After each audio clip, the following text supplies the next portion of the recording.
চট্টগ্রাম সহ দেশের বিভিন্ন জেলায় ঘটেছে নানা ঘটনা, এই নিয়ে আজকের প্রতিবেদন। শুরুতে চট্টগ্রামের মিরসরাইয়ে মোটরসাইকেলের ধাক্কায় 2 মাদ্রাসা শিক্ষার্থীর মৃত্যু হয়েছে। এই ঘটনায় আহত হয়েছে আরও 2 জন।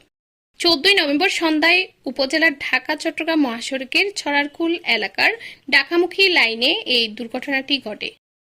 এদিকে ফটিকছড়ি নাজিরহাট পৌরসভার সোয়াবিল ব্রাহ্মণহাট সংলগ্ন হালদা নদী এলাকায় অবৈধভাবে বালু উত্তোলনের সংবাদে ভ্রাম্যমাণ আদালতের অভিযান।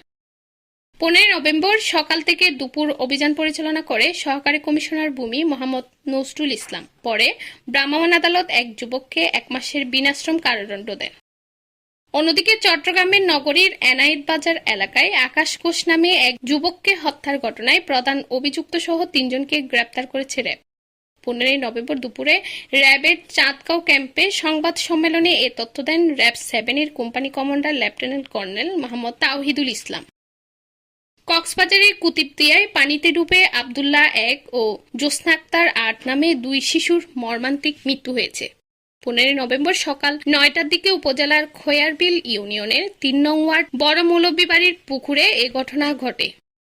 বান্দরবানের তানসি উপজেলায় নাফাখুম জলপ্রপাতে গোসলে নেমে মোহাম্মদ ইকবাল হোসেন 25 এক পর্যটক নিখোঁজ হয়েছে। শুক্রবার 11 জনের একটি টিম ভ্রমণে গেলে সেই নিখোঁজ হয়।